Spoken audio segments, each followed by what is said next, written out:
basically, I was thinking a lot about our community, about what is inclusive community, because I think about that a lot, and because I'm the faculty fellow now for diversity, and I'm thinking, how do we become inclusive?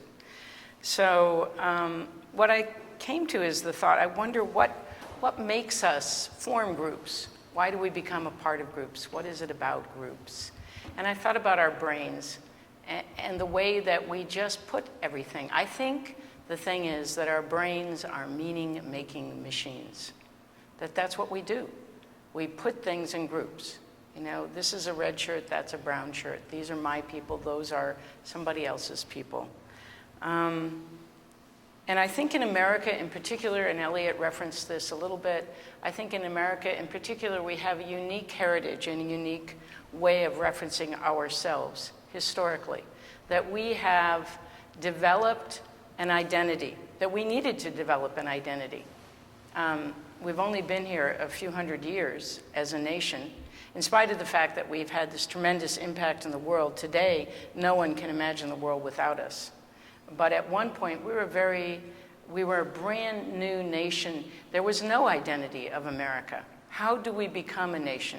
And so we began to say to people, you need to leave behind your Germanness, your Irishness, your Italianness, and you need to come and be American. You need to be American. And that was a very strong part of being a part of this, of coming to America. And that major narrative developed, the major narrative of being a part of America, and that there was an identity that was ours. The power of that is that some people were empowered and some people were disempowered. And that major narrative continues today. I had an interesting introduction to the ways that brains make meaning when I was given a job in Mali, West Africa, as an American international educator. I was going to be a fifth grade teacher. I was a middle school teacher. I was a fifth grade teacher in Vietnam.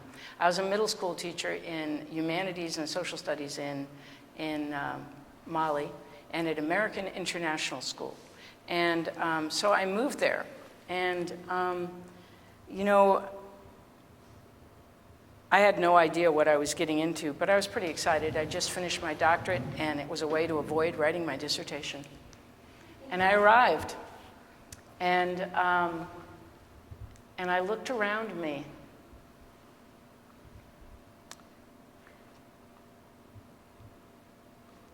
And I was kind of stunned. And what you have to remember is, you know, I was sleep deprived. I had not traveled out of the United States. I'd been to Canada, I'd been to Mexico a little, but I was not a well-traveled person at that point. And you know, the first thing I thought of when I was looking around was, why don't they have lawns? Think that through, right? You know, but look, here's where I came from, right? This is my group. This is the group I was thinking of, and this was my little home. There's my lawn. And I was looking at a whole different place, and I didn't think, look at these beautiful clothing right away. It took me some time, not too long. Look at these beautiful, the amazing way these people dress. Listen to this beautiful language. They're lovely children. Most importantly, look at these amazing communities, because that's what I saw in Mali, was some amazing communities. So it was an amazing place. That's the fun thing about my talks, these pictures, so just enjoy. Here is a gathering of the griots. This man is walking down the center sharing and he actually has a sword that he's going to, but I didn't see a lot of that right off, because I was looking for lawns. So, you know, sometimes I think Americans, in particular Americans, because we are sort of taught that there is a major narrative, that there is a group we belong to. And that group has a real strong narrative. And we are taught that there is a real way to be in the world. And I looked at Mali originally, and I didn't see them. I looked for a reflection of myself. I was looking for lawns. So, when you live in Mali, one of the first things you have to, if you want to be a part of there, and there were lots of people who were expatriates that didn't want to be a part of it. They wanted to meet with other people from their country and eat out, and they didn't want to be a part of it. But I took Bambana lessons, and I had a teacher, and I was really excited to try to be a part of it. And the first thing he tried to teach me was the greeting. Ini sogama I kakanawa somagoberi. And I think what that says is, how are you? Did you sleep well? How is your wife? And I think, so my teacher said to me, and then you start, that's just the beginning. Then you say, how is your son? How is your daughter? How is your niece? How is your nephew? And I was like, okay, nice, you know. But this was my guardian. This wall was my home. And every home had these larger walls around them. And every home had a guardian. I lived about 3 blocks from my school, and I walked to my school. And I wanted to practice my greeting. So I would go down the streets on the way to school, and every house had a guardian. So immediately after learning the greeting, I began greeting every guardian. And so every guardian took great pride in teaching me an extra addition to the greeting. So, you know, I would stagger into school like an hour after I started. It's only 3 blocks, but, you know, it takes forever. And, you know, I was looking for alleys. I'm looking for other ways to get to school. And I kept saying to my teacher, isn't there a way to say hi? You know, okay, I get it. You have a formal greeting, but how do you say hi? No. In our culture, all we have is time. What we have for each other is the honor of being present with each other. I'm so American.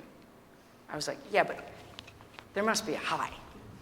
Because, you know, that's what we do, like, hi, right? So,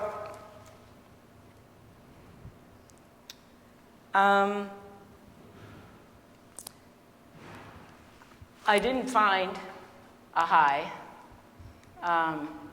but I did find a very good friend, Boubacar, and he took me traveling to the Dogon, an amazing place where I would go for meditation and rest. And when we were here one time, we were walking on a path, a narrow path, and we came across a woman. This is not the woman, but you get an idea. People carry things on their heads there frequently. And this woman raised up in front of us on the path. She was quite pregnant and had a huge thing of water on her head. And I'm like, we are not standing here ini-sogamaing that woman for a half hour, right? So I was wondering, what is he going to do, you know? And he said something to her quickly, and she said something back. And I was like, there's a hi, you know, right? And he said, I said, what did you say to her? And he said, I said, I see you. And I said, well, what did she say back to you? And he said, she said to me, then I am here. And it is a true greeting. It is a way of being. Think about these 2 greetings. One of them is a greeting in which you sit and be with the person long enough to sense how they are. You honor them with your presence. The other actually says out loud, because you see me, I am here. A little different than hi. So,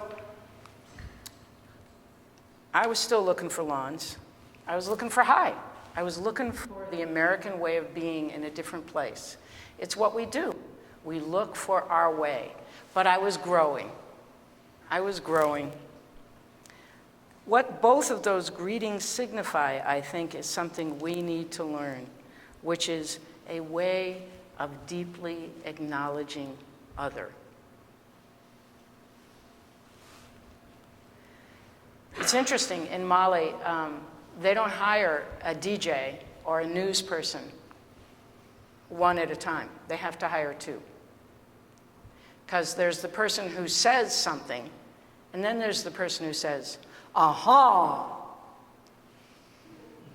Seriously. Because you cannot have a statement without a response. When musicians are practicing, they never practice at home alone. You can go to almost any local restaurant, and I mean, I'm talking serious world-class musicians will be at these restaurants practicing because they say there is no music without an audience. So they go to local restaurants and practice because they can't practice without the audience. There is a sense of relationship there, a sense of being in relationship that I had never quite seen or heard before.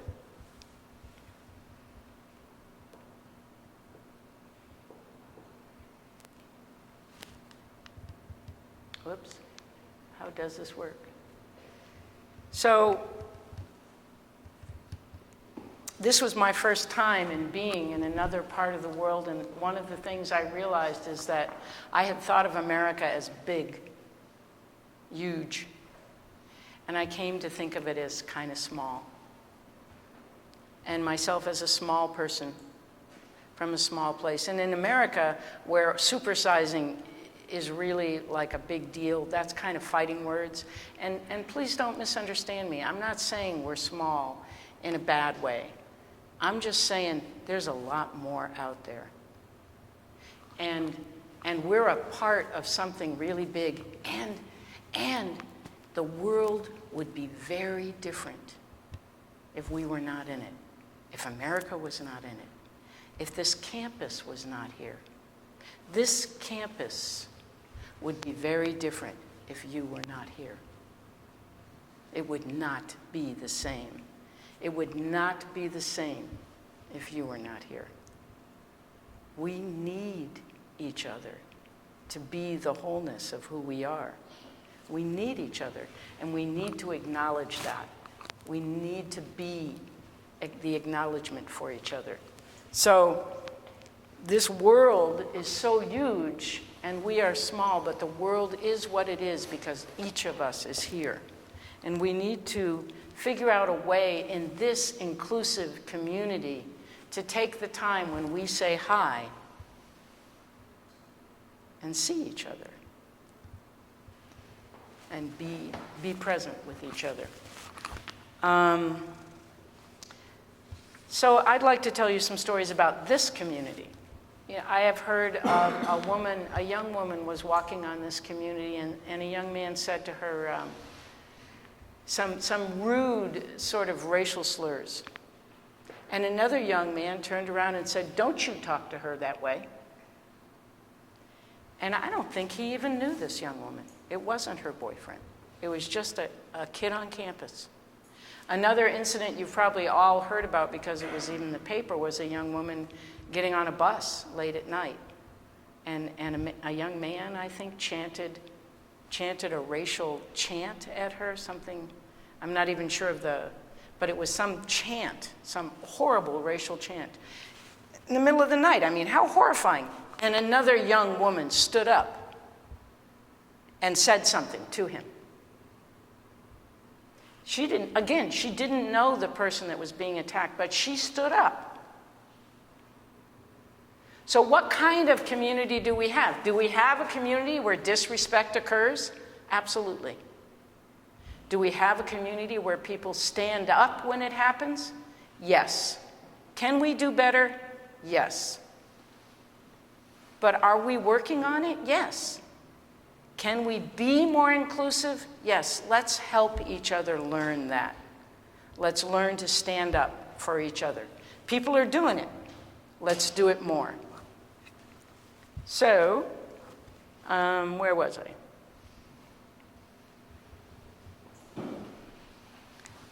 So that's us. That's who we are. We're a community that stands up for each other.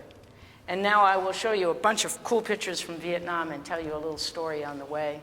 When I taught in Vietnam, Vietnam is a place, I was stunned by the beauty of Vietnam, just over and over and over again. An amazing place. And I taught there, I taught 5th grade. I was at the school. This is a small altar. Every place you went, store, home, an alley, there would be an altar. It was an altar to the ancestors. It just I just loved that. And they were beautiful. And I was working at the school on a committee, and we were working on some project, and I'm like, and blah, blah, blah, we need to, okay, it should be set up this way, and what do you think about this? And people were talking, and I was very focused on functionality, practical, pragmatic. I'm so American, you know? Okay, what are we gonna do to make it work? And one of my colleagues looked across the table, because half of the people I was working with were Vietnamese teachers, and she looked at her colleagues, her other Vietnamese colleagues, and she looked over at me and said, yes, this is all very interesting, but, whoops, will it be beautiful? And that was such a different perspective. Like, I'm cool with that when we're all done. If it works, we'll paint it red. Sure, we'll make it beautiful, you know? But that was their starting point. And that's a different way of being in the world. And it's just as damn good, you know? Will it be beautiful is a great place to start. So there's lots of ways of being in the world. I think I totally lost my speech, but let's get to the end, shall we?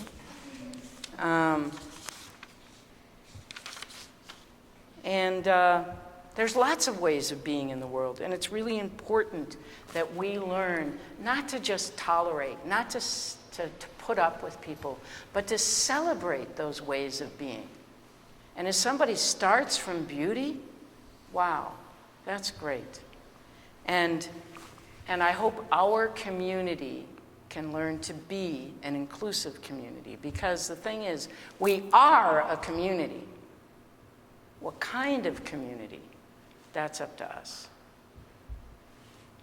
And these photos are me and my monkey. Is she the cutest thing you've ever seen? That's Angie. It's no stories. I'm just showing you photos of my monkey. I'm done.